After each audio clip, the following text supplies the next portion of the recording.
Good morning. Welcome back into the AM show. I'm just in such a good mood today. I feel like you are too. We're just vibing today. Feeling good. All right, guys, and now I think our mood is going to get even brighter because our next guest is a game changer. Literally. Now, for nearly 3 decades, Eric Hicks has been a driving force in New York City's sports community and as the CEO and founder of Game Over, a brand that goes beyond apparel to promote social entrepreneurship through athletics. His brand has not only produced apparel, but also rebuilt basketball courts, created iconic trophies, and brought NBA legends back to the neighborhoods where it all started. Without further ado, please welcome to the show, Eric Hicks. Let's clap it up. Well, thank you for having me. Thank you for having me. How you doing this morning? I'm doing great. Yeah? Yeah, I was really excited to come here, and I always like to tell my story. Yeah. And you'll see I talk a lot. So. No, hey, we were saying we love talking a lot. Yeah. We love good, rich conversation. And so let's kickstart this by talking about the company that you created, by talking about Game Over. What's the mission of Game Over, and how long have you been operating it? Okay, so I guess we're 32 years now. 32 years ago, I was playing basketball and playing on the circuit, and I realized that I was kind of in a cycle where if I could find something that I was as passionate about as basketball, career-wise, that I was going to be okay. Because as athletes, we put a lot of time into basketball, and to be able to find that passion and put it into business would be a tremendous thing.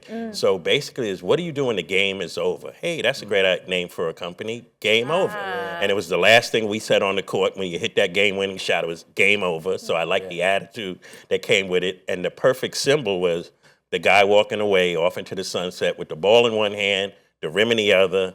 That's Game Over. So that's how it started. That's amazing. You know, it's interesting. I was looking at a lot of stories. There was actually an article that I read about ex-athletes, ex-pro athletes, when they leave the game, because their identity is so tied to the game. It's like when they leave the game, they don't know what to do. You know, sometimes they deal with mental health issues. Sometimes they just don't know where to go, where to turn. And sometimes it leads to depression. Yeah. And I can tell you a lot of stories of guys that even made it to the NBA that are right here from Brooklyn, and the other parts of their lives have been a tragedy. So what I try to do, and what we've evolved into, is we want to make sure that we're teaching our kids along the journey that the same skills that you learn to be successful in this game can be applied to anything. I love that. And thus, you know, that game doesn't necessarily ever have to be over. But when I was coming up, I didn't see people that looked like me, like in the upper offices of some of the pro teams and things like that. If I went to visit, I didn't see anybody that looked like me.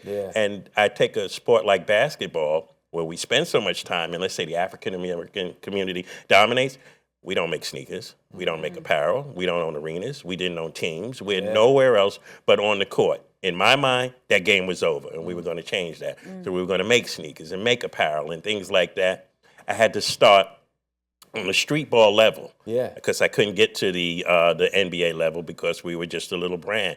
So we started providing apparel and uniforms. We even mentioned some of the tournaments before. I did Dykeman for 3 years. I provided the uniforms.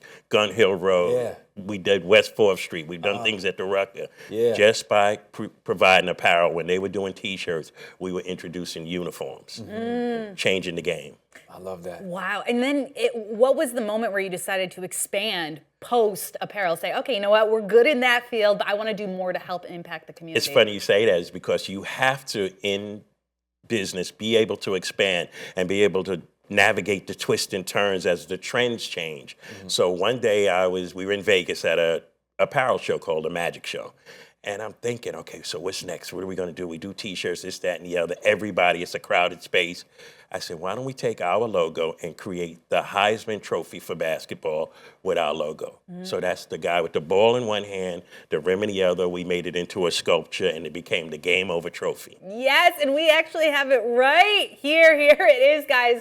Look at how lucky we are. It actually is the official AM Show trophy. We're so grateful for that. We love it. I mean, it's absolutely beautiful, and I believe we also have some other images we'll put on as well, kind of highlighting the different versions that you have of this trophy. And so what's kind of been the reception? There it is up on the screen. What's the reception been to it? I love those pictures. Yeah.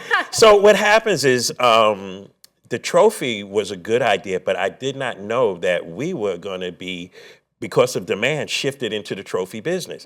People to this day say we got the hottest logo in the world of basketball, that figure. And so we did a shift where we were selling more trophies than anything all over the world. Not just here in the United States. We were boxing them and shipping them all over the place. Wow. And it really, see, it was a marketing strategy at first. My thought process was, if you give a kid a trophy, because I know what it was like, my first trophy or whatever, you stare at it, you put it in a prominent place in your house. And it's so, as a marketing strategy, if I could get in the homes of everyone and get in the minds and the psyches of everybody, when you went to the store and you saw a Game Over logo on a pair of shorts or on a t-shirt, you already connected it with something that was a positive experience, so it would help sell. Yeah. So we sold thousands of trophies, which led to thousands of t-shirts and shorts and this and the other. And the trophies last forever. Yeah. The other thing is that the players really resonated with the figure. So if you name like Steph Curry, I didn't know Steph Curry was going to be Steph Curry. He's got 3, and he still has them. When you go into his recreational center in North Carolina, and people send me pictures, they say to me, "You can't believe what I just saw." And I go, prominent display right in the front of his place is 3 Game Over MVP trophies. Wow. I didn't know Steph Curry back then. I just saw him as 2 annoying kids that were the sons of Del Curry. Yeah. But he turned out to be pretty good, huh? Wow. Just a little bit. He just put over 50 points up. I don't know, something like that. But wait, so tell us about that, because that ties into kind of, so you've gone from apparel, you make also trophies, but on top of that, you put on basketball tournaments. Absolutely. So tell us about how Steph Curry, for instance, when he was younger, he got involved with those tournaments. Are you guys nationwide? Okay, or so just here? Yeah. his father actually put on the tournament, Okay. and he went to a friend of his and said, I need trophies. And the guy said, I got something for you. And when people see him, especially if you're a former player, and you see that image, it hits you in the heart. And his dad said, I want that. And in the following year, I drove him around there one time in a van in a blizzard to make sure that they got their trophies. But at that time, Steph Curry was just another kid. And there were other players in that tournament that wound up going to the pros and things like that. And then when some of the pros found out about the Game Over trophy, and they would have parties and things like that, and they wanted a gift to give every player, I would say, okay, we'll provide the trophies, but allow us to take the pictures. So one time, the United States Olympic team did a thing at the 40-40 Club, and everybody came into this party, and every player there wound up with a Game Over trophy. Wow. Yeah, Vince Carter, Allen Iverson, you name it, they all, and we took the pictures, and they have the trophies. So that was a great marketing thing. I knew it was a good idea, but I didn't know it was that good. Oh, yeah. Incredible. Well, you have a great marketing brain right here. That is so smart. Sometimes that marketing is worth any cash. No, we'll provide it. Yeah. Take that picture. And it's called guerrilla marketing. Yeah, there it is. You're right. Yeah. And now, so you started with, again, so you have the trophies, you have the, you're being supplying trophies to different basketball initiatives for the youth. We just spoke about before how you were doing the jerseys for the Rucker, for Dykeman, all over. Did you do like UDC at all or anything like that? Yes, absolutely. The UDC. What do you know about UDC, man? Come on, I played in UDC. That goes way back. Yeah. In fact, I have video from UDC, so you might be in it. Wow, that is wild. Could you imagine? This is wild. These are all tournaments. Yes. I was like, what's UDC? Okay, it was a tournament? Yeah, it's a tournament in the Bronx. Yeah. And I'm from the Bronx. So, UDC. I played in UDC, Rod Strickland, all of that. Okay, so here's the crazy thing, too, is I've shot video of everything. So you name the format, from tapes this big to SD cards, I've shot everything for 30 years. Wow. So I have guys that were like Kyrie Irving when he was a kid and things like that you don't know at the time, but now it's a real beast to try to go through all of that footage and stuff. And people say, like I heard Sonny Vaccaro say, the most valuable thing that Game Over has is all that footage and this, that, and the other. Well, I'm glad Sonny's the guy who started the whole Nike thing. Sure. And the movie Air. Okay, so I'm glad he even knows who I am. Wow. Yeah. Now, along those lines, everything that you're speaking about is all these transitions. You start with one tournament, and the next thing you know, you have trophies that Del Curry's putting into, and then you're seeing trophies that are in Steph Curry's home. You ended up working with MSG. It led from my affiliations or my connections with streetball. So how did that happen? Okay, so when we had the deal that I had with the street ball tournaments, I said, listen, what are you paying for your T-shirts now? Because we started out with T-shirts. Whatever number they said, I knew I was going to say less because I knew the value because I was a street ball junkie and those places are packed. Yeah. So I knew the value of having my logo here and on the back of the shirt. Yeah. So what are you paying? $3 a shirt? I'll do it for $2.50. Who's going to say no? Right. So they would do it. I'd lose the money, but I would gain that visibility, and we would shoot video of everything. So one time, somebody introduced me to a gentleman by the name of Dan Gladstone with the Knicks. So he was community relations. And they thought that I owned all these trophies, all of these tournaments. Oh, wow. And I'm like, well, if that's what you think, great. But I guess for some street cred for their camps and things like that, it was cool to have the Game Over logo on the New York Knicks summer basketball camp jersey and some other things. And that relationship spawned a lot of things, from a TV show. We had our own TV show on the MSG network to I wound up doing one-on-one and 3-on-3 tournaments in Europe. Yeah. And things like that, all from that relationship because they embraced what we had and presented some opportunities that we were able to take advantage. That's incredible. And for those of you who do not know, MSG, it's Madison Square Garden. Madison Square Garden, right. I'm sorry about that. We're native. Right. The name of the tournament was Last Man Standing, which is one that a lot of the guys from New York will know about. It was the search for the best one-on-one player in the New York City area. And we held the games, the actual competitions in parking lots of McDonald's. Wow. Where we converted parking lots into these beautiful courts, laid down floors and everything, put up the baskets, and they went at it for each. We did, I think, 15 different locations, and the winners got to play on the floor of Madison Square Garden to the championship round, and then the champion was crowned. The first year, a guy by the name of Homicide. He won, he passed away last year, but Homicide was the first winner of Last Man Standing. I think he got a Toyota Corolla and $5,000 and things like that. Then Speedy Williams, another legend, won the following year. Right. Then I took that concept over to Spain. And we did Last Man Standing Europe edition. Wow. And that was a beautiful thing, to go out there and see your logo and this, that, and the other out there already when you walk out on the court. Wow. And all I had to do was sit there and enjoy. They did everything. That's unbelievable. Wow. And they're super receptive, of course. Absolutely, absolutely. And I guess, when you think about all of this, it's all because of a dream to be an NBA player that I had as a kid, but not wanting to let go of the thing that I loved, and found a way, and this is what we teach the kids, find a way to stay in. The shift that we took as a company was when we get up front in front of the camps and you ask a kid what he wants to be when he grows up. And all of our kids want to be NBA players. Yeah. Or rappers. Yeah. And I'm like, am I a part of the problem or part of the solution? So, Yeah. So what we did was we decided we're going to teach you the things behind the scenes and that are connected to those things so that you can stay in the game for when the game is over. That's incredible. No, it's incredible that you're doing that with your foundation now. And you have a variety. You have Buckets and Biz, Buckets and Bots, Buckets and Bites. Yes. And it's where you kind of split your time of playing basketball, doing sports side of things, and then teaching young kids business. And we actually have a little bit of a clip from one of these sessions. So let's check it out and then discuss it. I want to try to bring things full circle because this is basketball and business. All right, so we talked about logos last week and designing a logo and what goes into a logo. $2.50 for a blank t-shirt. If I put this on it, right? How much?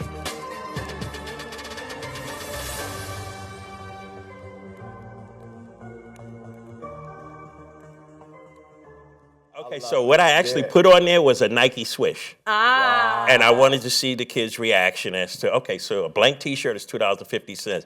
I put this swish on it. How much is a t-shirt worth? They're $30, $50, and these the numbers that the kids are coming up with. So we teach them the power of branding and how they are brands themselves. And they have to be very careful what they do, what they say, and how they carry themselves at all times. Everything we do is we try to show that parallel between sports and business and sports in real life. Because if we don't do that, we're spending a whole lot of time perpetuating some things that, quite frankly, may not happen. 97% of the kids that take off a high school uniform in any sport never put on a uniform again. It's a big number. So what are we doing? Are we sacrificing 97% for the 3%? Yeah. So we have to make sure that we cater to some of these other kids that are talented. Yeah. Yeah, you're so right. And what I love about that clip there is you're talking to those kids like they are adults. You're talking to them like they are baby businessmen or women there, and you're saying, hey, how much? Like, I really want to hear from you guys. And I think it's so smart because you can meet them where they're at. Well, exactly. And some of these kids are brilliant. Yeah. I mean, absolutely brilliant. But if we like just praise them for sports and just concentrate totally on sports, they're going to miss the boat, and we won't ever let them develop into what they really could be. I always use the example of, let's say, whether it's COVID or any virus, and a full court press. Yeah. The press changes. You have to decide how you're going to adapt and how you're going to change in order to get to the basket. They shift defenses, they shift strategies. You have to shift strategies. Well, it's the same thing in medicine. Yeah. The virus, they say, mutated. It did this and it did that. We have that thought process as kids. We just don't know how to apply it to other things. You better make that layup. You better, come on. Let's stop that. Yeah. And it has to start with the adults. So we really have to really stop thinking, oh, my son's the next LeBron James or Kyrie Irving. Hey, that's great. Could happen. Yeah. I wouldn't bet the house on it, Yeah. but it could happen. But more importantly, make sure we instill that thought process Sure. that we instill in them for what we let them to believe is so important at that time. Let's instill that thought process in life. So You know, it sounds like what you're saying, that to sum it up, is using basketball as a vehicle. yes, Using basketball as a vehicle to get you to the next step. Honestly, we are having an incredible time chatting with Eric Hicks, but it's not over. We're going to use basketball as a vehicle. We're going to drive into commercial break, but we're going to come right back. We're going to continue talking with Eric. There's so much more that we're going to continue to ask him, but stick with us. We have more with Eric when we come back. I like that. We're going to be driving.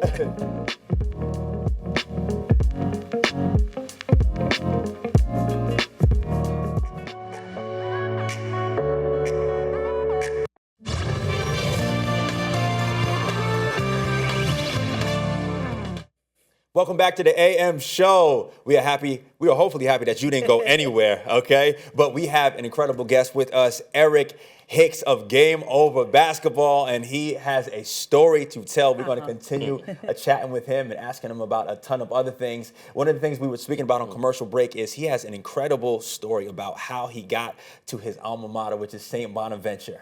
So you attended St. Bonaventure, and you are a hooper in your own right. Absolutely. But can you talk about high school hoops, but then college hoops? Okay. Okay. All right. So You don't the have to high twist his school hoop arm. story will go very quickly. Yeah. I didn't play high school basketball. Oh. I got cut from my high school team. And it's so funny because I remember staring in the mirror crying, and I wanted to wear that Truman High School uniform, and I got cut. It's the greatest thing that ever happened to me. It lit a fire in my behind that burns to this day. Wow. To this day. Anytime I think Game Over should be somewhere and it's not, I got cut. Oh, you telling me I'm not good enough or we're not good enough? So I go to St. Bonaventure, never even heard of the school, and it was the year after they won the national title, which was the NIT. Yeah. The NIT was bigger than the NCAA tournament back then because it was played at Madison Square Garden.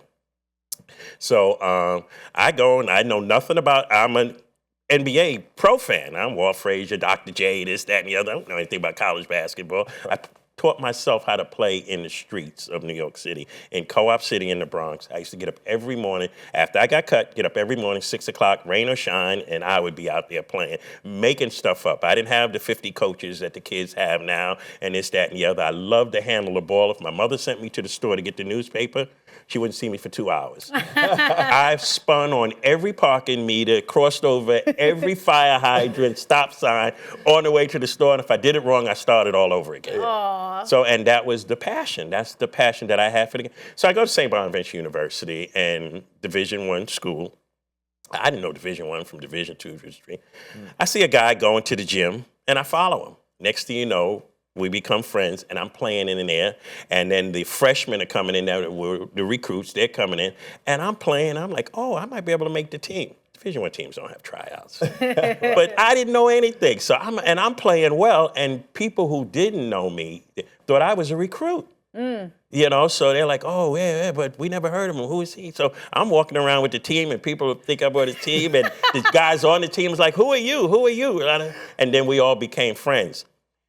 it's separated when the team, or the whole team comes in and they got practice. When they got practice, they go off to practice and I'm locked out because I'm not on the team. So now all my friends are on the team. They're in practice. They have different schedules. Now I'm locked out.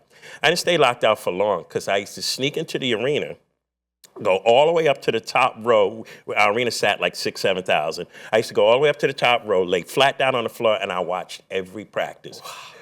I was passionate about the game and maybe one day playing, but those were all my friends. So what was I going to do?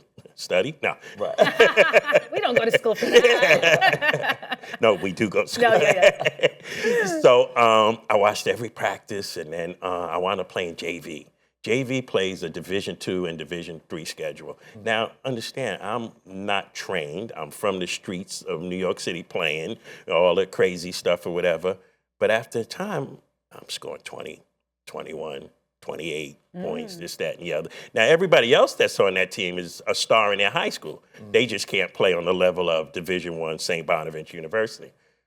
So, one year, one kid gets hurt. I get called in, and I know all the plays. And I'm shooting the passing lanes, which I'm stealing the ball every time. And the coaches are kind of amazed. Well, eventually they did have a tryout, and because whatever. And the coach offered me a scholarship. Wow. Now I wound up being a walk-on at a Division I school, never playing a minute of high school basketball.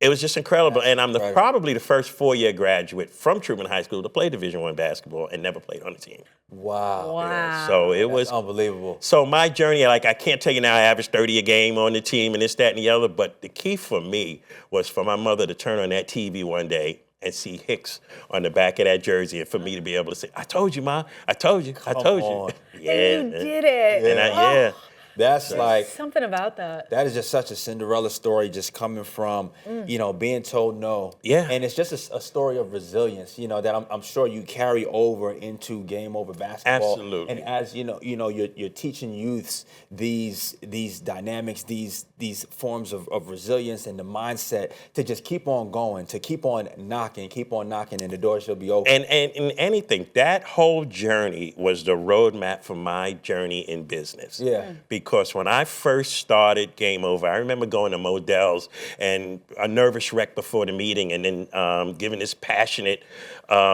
display of my goods and the thought process behind it, and the lady sitting there saying, I don't get it. Yeah. And it was over right then. Foot Locker, the same thing. But eventually you keep knocking on doors and you keep doing things, and you have breakthroughs. And I just told the kids this past weekend, we had the ending of a tournament, and certain kids get awards and the ones that don't. The kids that are getting awards, they're fine for that moment. But I looked in the faces of every kid that didn't get a trophy and whatever, and I said, okay, now it's time to really let them know what this is all about. And what it's about is you're going to learn more from your losses and your defeats than you ever will from your wins. Those guys are euphoric that won those trophies or whatever. I get it.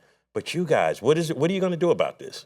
Are you going to be the one that puts in the time, the energy, and effort so that you're the one that gets the trophy? This is a defining moment. And every time there's a loss or you take an L, there's defining moments there. Yeah. And you have to decide, what is it going to define you as? Yeah. And our kids, I tell people all the time, basketball and sports in general is the perfect blueprint and the perfect training for life. If, as adults, we teach it that way. Yeah. But if he's going to be the next LeBron and this, that, and the other, or I get to parents that, I put a ball in his crib from the time he was born. I said, okay, so when he's living in your basement at 40 years old, still chasing basketballs, it's your fault. Yeah. You should have put a stethoscope or a microscope or a book in there along with the basketball. Yeah. But, it's our culture. We kind of think it's the only way out. No, it's not the only way out. Yeah. It's not the only way out. What's your opinion on participation trophies? Okay, as a business, just overall. I want everybody to give everybody a trophy. Buy them from us and give everybody a trophy. Never played sports in your life. Yeah, come get a trophy. Yeah. No, but just on the side of kids, because you're saying how much of a lesson is when you lose and you don't get that trophy. Right. So I think that it's valuable for when you don't get the trophy. As I say, getting cut was the greatest thing that ever happened to me. I didn't think so at the time, but I have a act for being able to see a kid and know what they need. Like, you might be the MVP, but this kid needs a trophy. You know, I'm about to lose him, because the one thing we all have to understand as coaches and adults, and shout out to all the grassroots coaches out there that do it for no money, you never know where the kid is coming from. When he comes to your gym, you never know what's going on at home. And sometimes the pictures at home are not that pretty. So if I can change that by saying, okay, something's going on with this kid, I don't care if he ain't made a basket or whatever, we're going to figure out a way to give this kid a trophy. So sometimes you have to do that. I'm not a participation trophy guy, but as an adult and the responsibility that I know every little coach that I had on the kids level, the street level, that wasn't high school, they had a tremendous impact on me. Tremendous impact on me. And you can make or break a kid with what you say. And I tell my coaches that work under me is that everything that comes out your mouth when you're talking to a kid, especially when he's 7, 8, 9 years old, can change his life. I was just fortunate enough that somebody told me that I could do and be anything, and I believed it. You know, when I was in Truman High School, by the way, I was a swimmer. Wow. You know, because I started swimming at 6 years old. I swam for fun, but I was good. I didn't want to be a competitive swimmer, but I was a swimmer at Truman High School. So, but you can be it, and you got to get kids to believe in dreaming. As corny as it sounds. No, it's true. But you, like we tell kids, instead of wanting to fly a car, why don't you dream about owning a dealership? You know, instead of watching TV 40 hours a day, why don't you think about being an actor? Wow. You know, instead of just playing basketball, why don't you think about owning an arena, owning a team, designing uniforms, designing sneakers, trophies? Yeah. You know, who knows better than you, who spent all of your young life doing this, who knows better than you that what people are going to be into? That's amazing. Now, you Wow. know, I think what's so fascinating about you, Eric, and your story is you have this bird's eye view outlook, but you also are in the intricacies, right? And so what you do with your brand is you attack the full circle. So you can speak to the youths, but you also do a lot for adults. And the reason I think that is so important is because what you're doing right now for the kids who go into your program and that you're able to reach, that is fantastic. They're being enlightened. They're being, their eyes are being open to dreaming big. But there are some who don't make it, and they might come into your program, come into your presence, and they're already adults. Now, it opens the door for saying, hey, listen, if I missed the boat as a kid, I still have an opportunity to be tapped in. And you do things like you have a fantastic 3-on-3 tournament that you have. And you have, I've saw also you do like adult clinics and things like that. So can you touch on this very unique concept? I got to say one thing. Yeah. You two are the most prepared people I've ever dealt with in a forum. And I've done this a few times. As you see, I can talk. You guys are amazing. No. So I'm glad I brought you a trophy. Yeah, we're so grateful. You have such a great story. We want to hear all about it. So the 3-on-3 trophy, the 3-on-3 tournament. Yeah. I was asked by one of the professional teams, because we had such success with the one-on-one thing with the Knicks. I was asked by another professional team, we can figure out, could you do something for us? We want to do 3-on-3. My thought process with one-on-one and 3-on-3, if you're going to do the same thing everybody else is doing, I'm not doing it. You know, it's a lot of work, a lot of time, and you're not going to pay me enough money. Though you got millions and millions of dollars, you ain't going to give it to me. I already know that. So it is what it is. So when I left that meeting, I had no idea. I said, I'll have something for you in 24 hours. In the middle of the night, I wake up, I go, I got it. We're going to do a game where it starts out 3-on-3, then each team takes a player off. Now, neither team knows who they're taking off.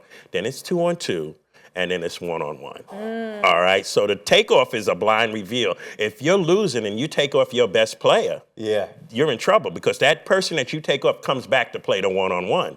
But if the team gets to 21 before that, you don't even get to play the 1-on-1. So you have to be strategic in your moves. We also have a thing where an NBA three-point shot is only worth 2. Okay. But you can add it to your score or take it away from the other team. But you have to declare it right away. Wow. So if you make a mistake and you took off your best player for the 1-on-1 and you're getting killed, you better start taking some points off the other team. So when your 1-on-1 player comes in, it's evened up a little bit. It is the craziest thing we've ever seen. I love it. We give cash prize, and That's so amazing. the passion is there. And we also bring in local talent to compete between the rounds. So we have dance competitions and rap competitions and things like that, spoken words, and they get to compete also. So the place becomes one big party. And so what happened, why the professional team didn't do it, the guy who enlisted me to come up with this wound up leaving. Oh, They said they got the money and this, that, and the other. Goes, Eric, that's the good news, but the bad news is I'm going to go join another team in another state. I was like, God, it's over, Man. game over. But we got the Brooklyn Sky Dome, which is our place on Kosciuszko, 312 Kosciuszko is where it all takes place. And and we do it there. And it's, so I did send it to the NBA Players Association last week. Let's see if they adopt it. But if not, we do our own thing. Man, I think this is something. If the big three, if you partner with with the big three on this, I think this is like a caveat. If the big three starts happening, especially even they could do a soft launch if they start having their own version of like an All-Star weekend. I mean, this is a 3-on-3 tournament, unlike anything I've ever seen before. I was watching. I found out about it. You were doing an interview and you were describing it, and you had mentioned this is the hottest 3-on-3 tournament out. So when you hear things like that, you're like, wait, what do you mean? And as you start to explain, I'm like, oh no, he right. Yeah. He's right. Well, yeah, we were talking about the All-Star game that recently happened, and I remember you were saying you were a little disappointed in it. Like, it was just kind of like, but some of these ideas of how you just explained that sounds so fun. Well, it sounds new and innovative. Through 6 degrees of separation or whatever, I'm connected to all of that. Like, we had a lot of, the people that do the All-Star game, the NBA, the Knicks, the Nets. So hopefully something will happen. But the good news for me, or the news for me, if they don't, we're going to do it anyway. And that's been, that's been the driving force through everything we do. So, you don't do it, we're going to do it. We'll figure it out, man. And the one thing is like, we started the foundation, all right? So we have the Game Over Hicks Family Foundation, and that's to give kids scholarships, because all of this stuff costs money.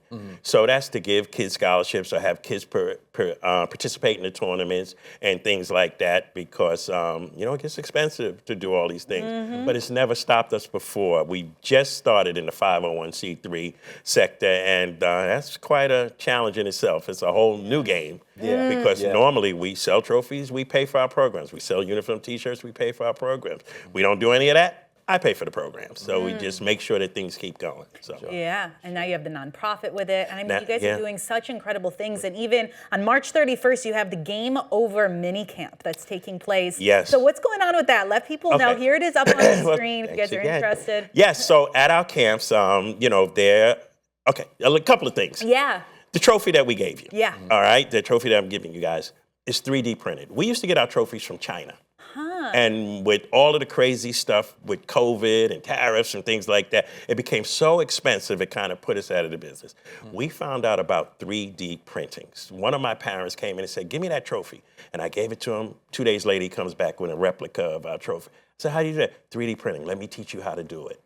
We now have 8 3D printers. We teach the kids how to make the trophies that they actually win.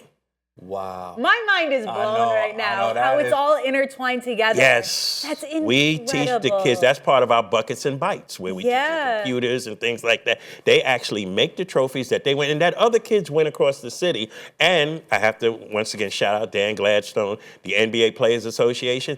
They gave us a contract for their camps. So the kids get to make the trophies for the NBA Players Association camps and the WNBA. Wow. Yeah, and the WNBA. And we have a female version of our Game Over logo. And I was going to bring that too. And I was like, I didn't know whether I was going to be coming in here with all kinds of stuff. This is perfect. No, this is absolutely perfect. So for the that was 2 things. The trophy is probably one of the proudest things I ever did. We're the first company in the history of basketball that I know, 25 years ago, to put a black man on a trophy. So somebody that looks like the kids, our kids need to be rewarded. I always feel that kids have to see it. And this is all part of visualization and then putting a black woman on a basketball trophy. We actually handed it out to some WNBA players last summer, and they started crying. Wow. And I forget the effect that some of these things have. Because for me, 12 women's trophies go out this way, men's trophies this way, and they, it's an emotional thing. So wow. But how does that make you feel, knowing that you do elicit emotion from something that was your passion, and now it helps other people in their lives? You're gonna make me cry now. But I mean, it really is. It's not always about the money. It's like, I tell people all the time, if anything ever happens to me, I'm good. I was able to go on this journey, do it my way. I haven't had a job in 30-something years, and be able to have an idea and make it come to fruition just like that. I'll blow your mind with one other thing with the trophy. I have the patent on the trophy with a video screen and a CPU unit embedded in it. So if you got the MVP of a tournament, and let's say you're playing Dykeman, you get the MVP, we can wirelessly upload your MVP performance in your trophy, and it's there forever. What? Game Over Smart Award, yes. What? It does so many other things too, but on the simple and we can add advertising. It's in your house forever, and you will keep it charged because the trophy lights up. For instance, if we have free tickets to a Knicks game, you look on your mantelpiece that morning and your trophy's lit up, there's a prize on there for you for something. So you'll keep it charged.